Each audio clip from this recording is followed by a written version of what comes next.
Whew, a little bit nervous to be diving into this today. Uh, Still find myself discovering my own pace with what I want to show up and authentically do. And today's conversations are exactly on that authenticity and honoring oneself. What does it take to truly live the way you see fit for yourself and to be willing to do what it takes to live that way to the fullest? So, few things to dig into, to look at, pull back the layers as we go into this. When you hesitate to speak your truth, what story are you telling yourself about who you are? I know for me that I have at times told myself I wasn't good enough, that what I had to say or what I wanted to do would not be taken in the intended way that I wanted to share it. I also found that at times I would think that I was not not the one to talk on those topics or to address those situations. And with that being said, I have a few characters of my own that hold the energy of this for me. Uh, One is a loser, an outcast, uh, to be on the fringes and the outside, unwanted. I've dealt with that fear of rejection in my own life for quite a long time. To be bold enough to express myself has taken a lot of work, and I'm still addressing aspects that get in my way of my own authenticity and honesty. And so, in this journey of honoring oneself and being willing to show up fully, I would encourage, as I do for myself, you, if you are seeing this as something that you're confronted by, to take a small risk, to be willing to go outside your comfort zone a little bit, to do this from a place of safety, not to rush anything, but to do something unscripted so that you can begin to trust in your own courage. And these small, simple, bold steps of authentic expression will gradually over time add up to more self-security, more ability to step into, say, a room of people and not feel any sense of hesitation or judgment or less than. And also to fully be in your role as a leader in the world, whatever form that takes. You are a leader. All of us are for ourselves and for the communities we're in some form or fashion. And the better you can get at leading yourself and supporting you in being authentic, the more you're going to allow for collaboration, connection, and community. It's amazing how much the aspects of self-work and what we do internally manifest and show up in our environments without us even needing to force anything. It's not some sort of control or manipulation. Of course, there are people who do things in that direction. Yet if you're really being authentic and you're honoring yourself, you're not going to step into a space from that level. You're not going to come to others with that type of intention. Because if you're really being authentic and honoring yourself, there's no possibility At least in my mind, there's no possibility that there would be some sort of harm done.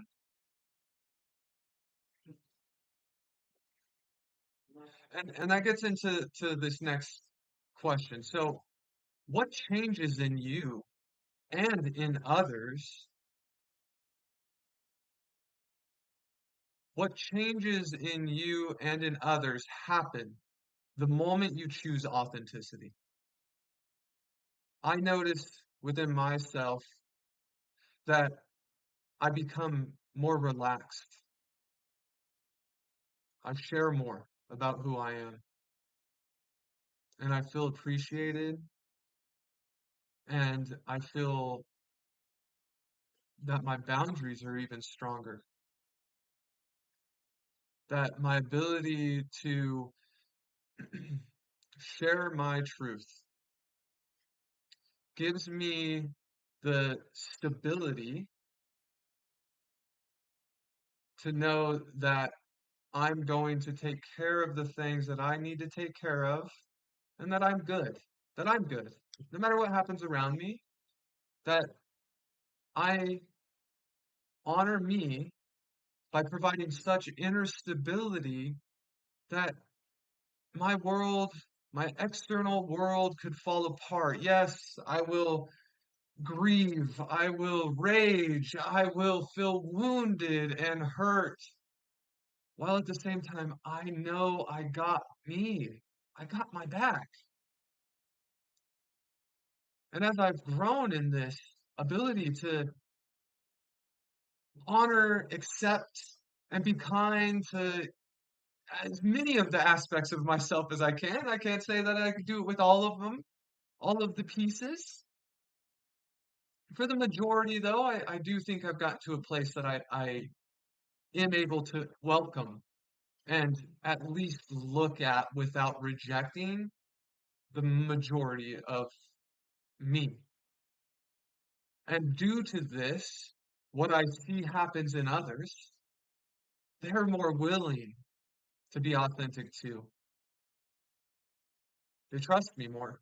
Others are willing to go places that they wouldn't necessarily be comfortable going to with others. And that we discover and heal together in more profound and powerful ways.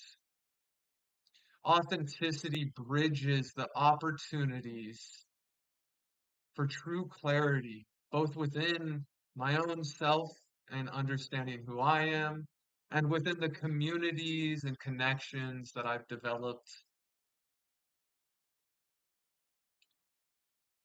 And that brings me to this next point, which is what specifically scares you about showing up fully in real life, not just behind the scenes. So I'm going to say that again.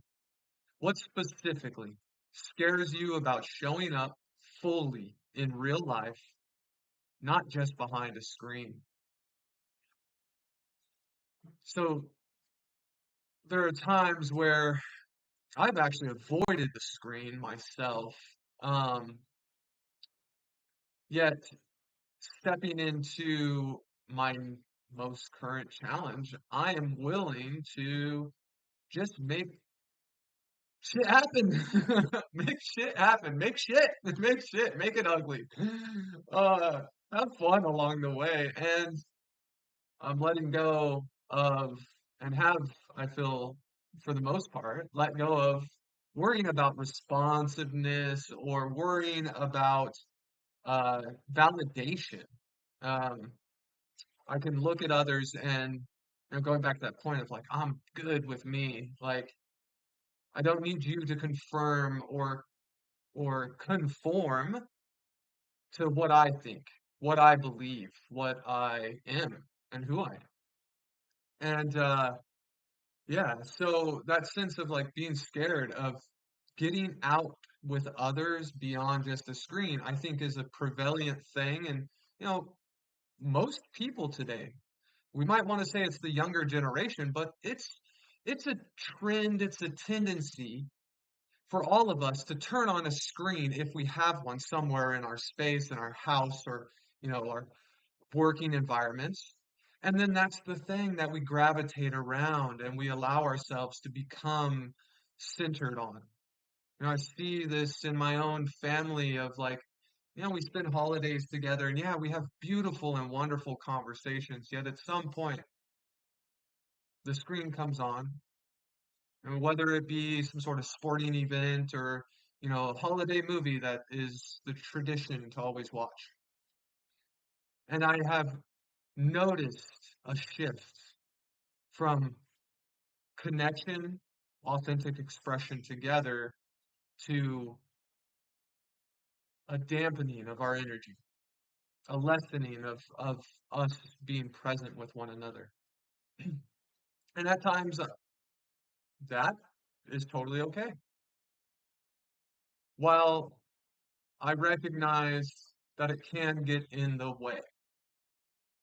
Uh, my own screen addictions have been, or screen addictions have been video games and scrolling videos.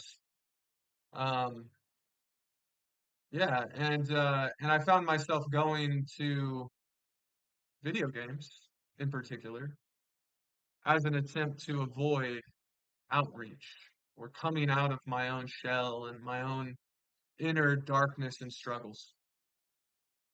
Maybe you share this, maybe this is something you understand or resonates with you in some way.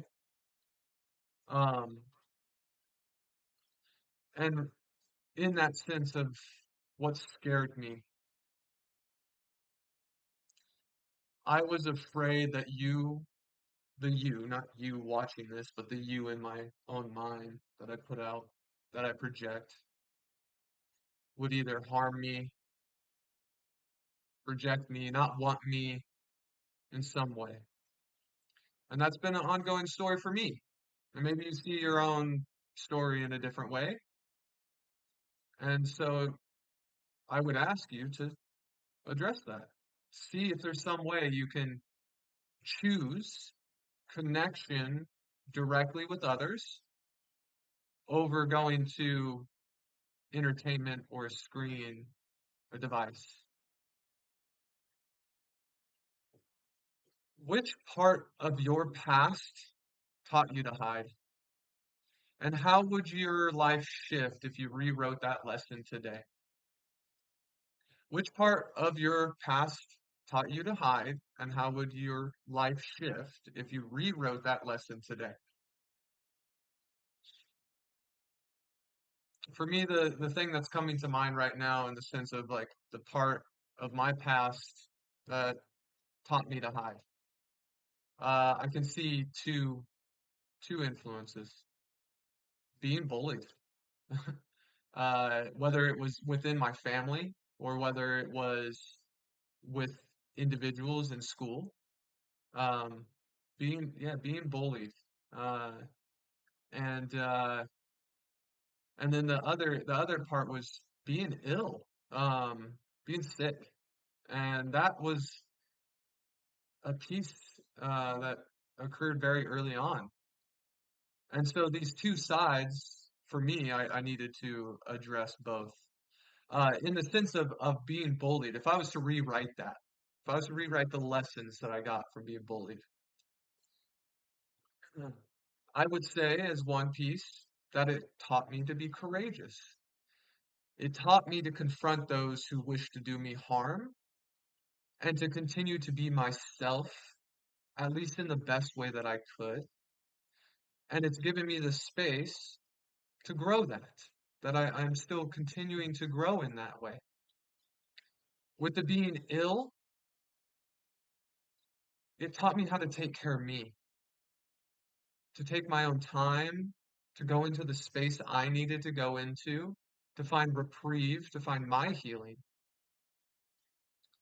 And in the grander scheme of those lessons being usable for others, I was able to and am now able to do the same in kind. But I can now understand why others want to be alone. understand why it's necessary to take our time and be patient and not to expect of others something that they're not quite ready for. And I can still be a presence of love and space and acceptance and kindness without having to force or control them to be any other way but that which they are. And that goes back to that self-acceptance, getting to that point of being able to honor and accept and cherish the majority of the parts of who I am.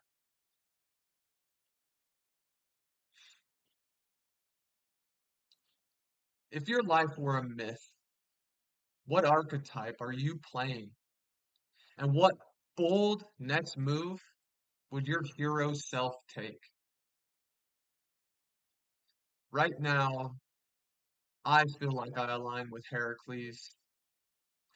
I see myself having come out of his drunken stupor after having loss and devastation happen in his life. He sunk into this space of self-pity and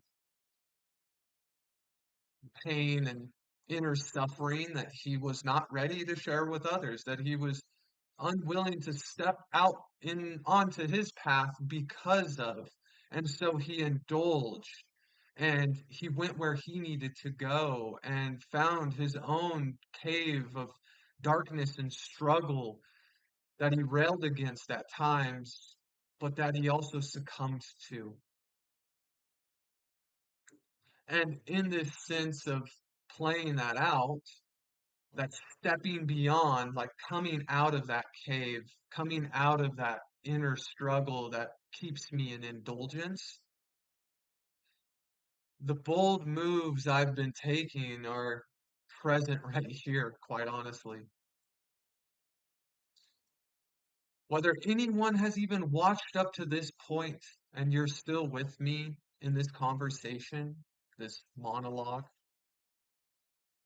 doesn't really matter.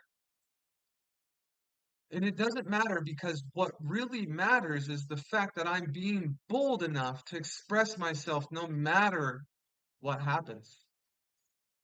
And that I'm honoring my own courage and ability to get beyond that struggle that I indulged in and played video games and read manga, right? That's another digital thing I would find myself uh totally captivated by, addicted to.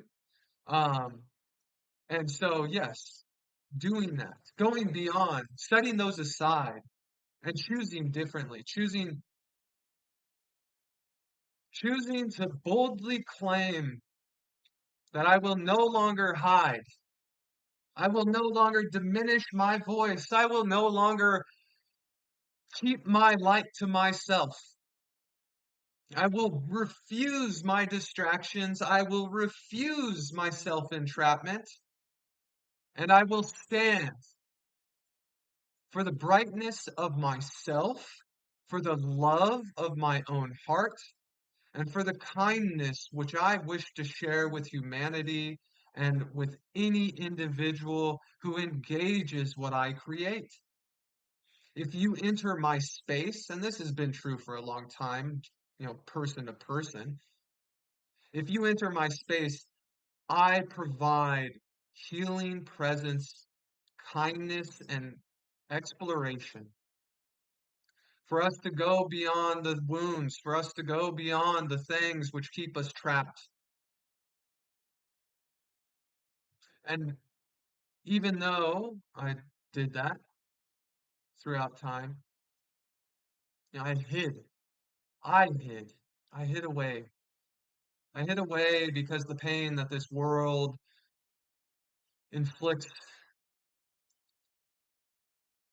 and I'm also not a victim to that. I chose to continue to believe how I believed and to perpetrate on myself that the you of the world was there to harm me and turn against me.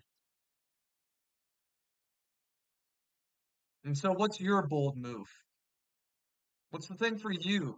Right? If you look at the mythical life that you're currently living and playing out, where are you in that, if you were to ask yourself?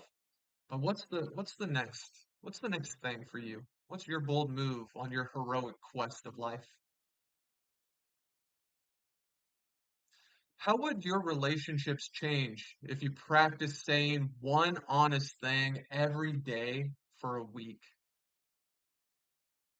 Wow, right?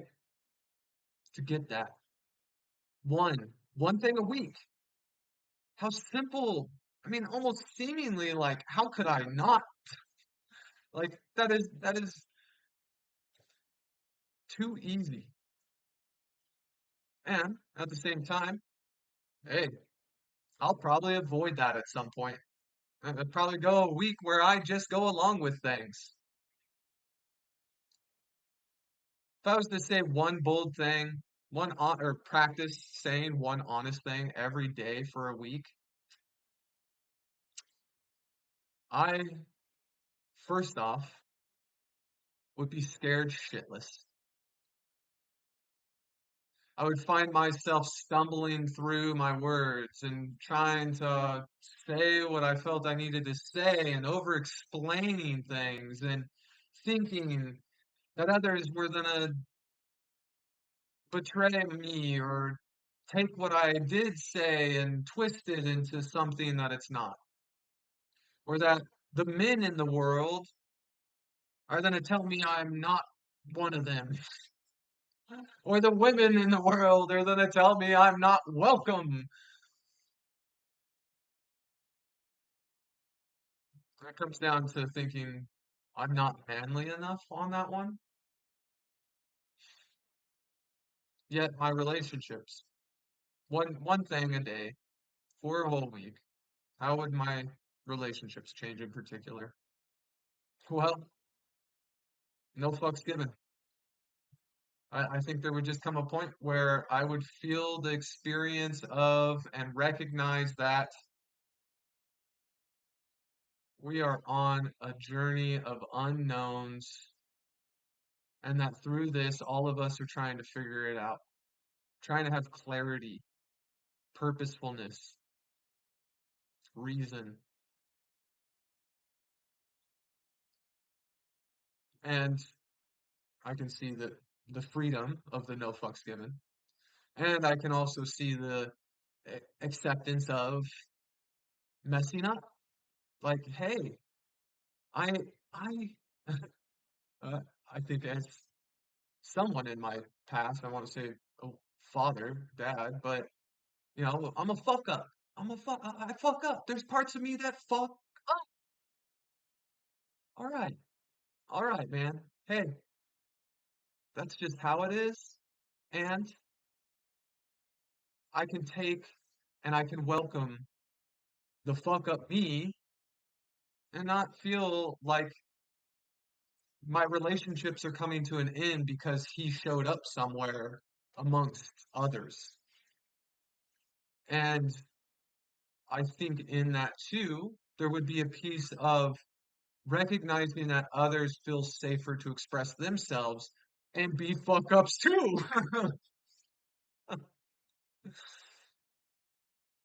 What inner practice grounds you so deeply that authenticity becomes effortless? I personally, I personally would say posturization, posturing. So connecting to my body, grounding my feet, lengthening my spine and relaxing my shoulders onto my back, opening my throat and looking you in the face, making eye contact. That's a pretty big one for myself. That practice of fully embodying my space, my physical entity, and connecting directly with you, eye to eye, soul to soul. And that really helps me to just go right into full freedom of self expression. When you judge someone else, what might that be? Sorry, excuse me. When you judge someone else, what might that be reflecting about a part of you longing for acceptance?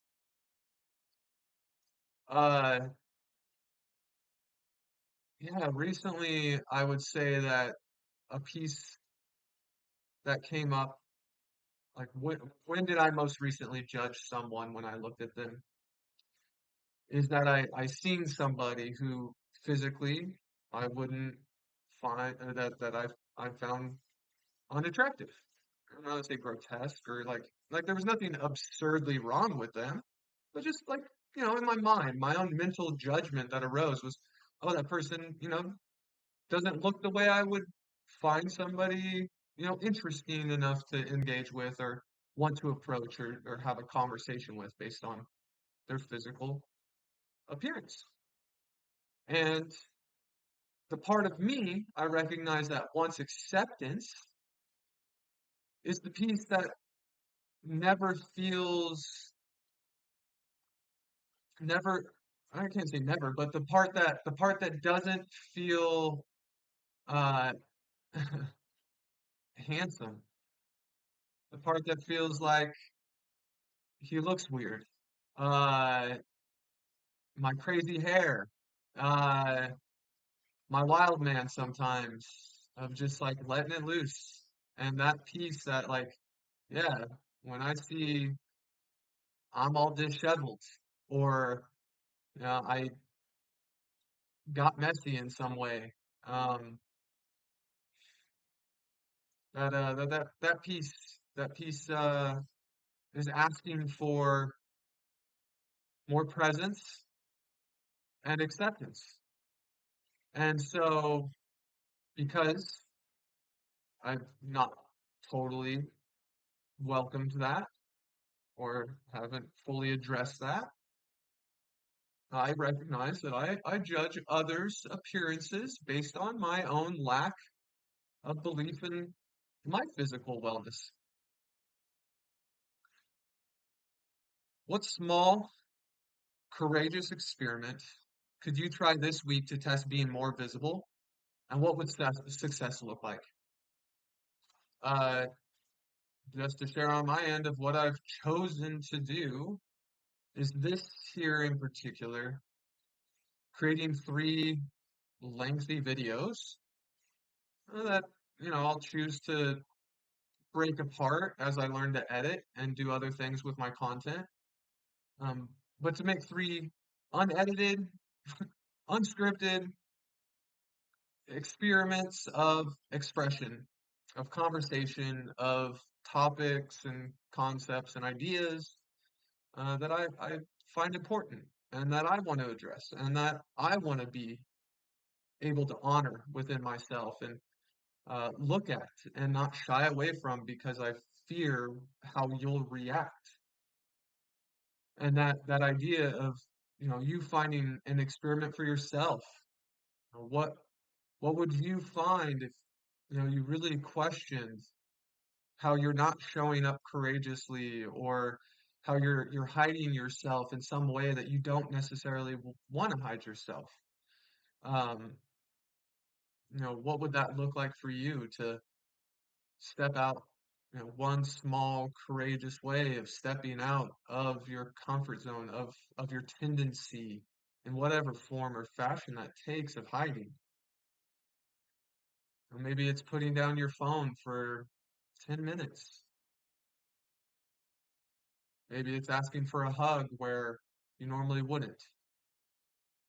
Maybe it's walking through the grocery store with your head held high and meeting the gazes of others. Hmm. If you could gift your younger self one truth about being seen, what would you say? And how could you live that truth now? The one truth I would gift my younger self is that he's safe. That he's safe. Even though chaos and pain is happening, that I got his back, that we are strong enough to take on whatever happens, and that we're whole. We don't have to hide. And I am choosing to step into that, to live that truth,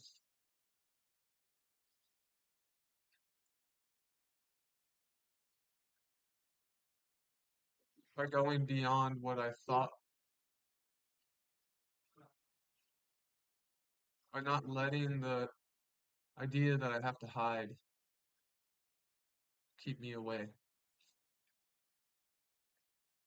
by choosing my vision,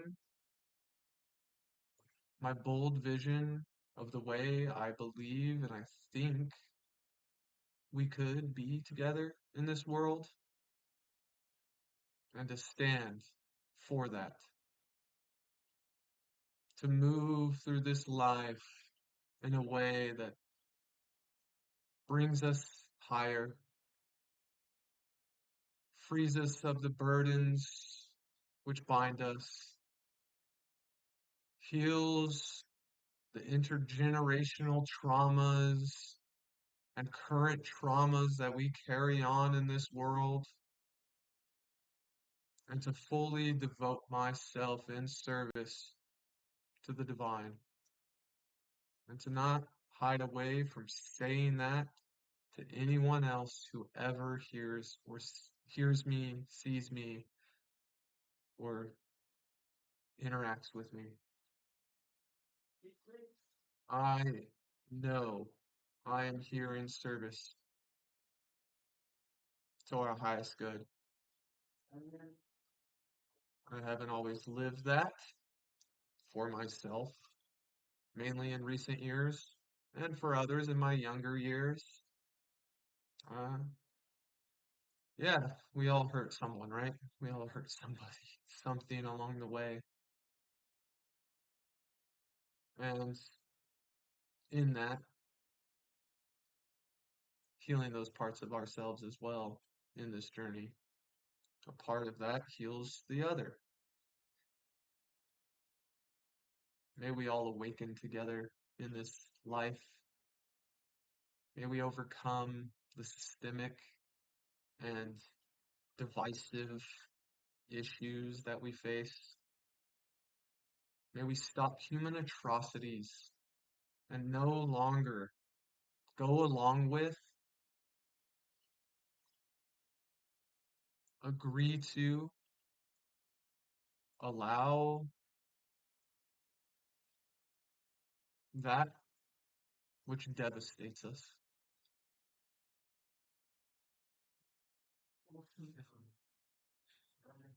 I wish you the best that life can give. Hmm.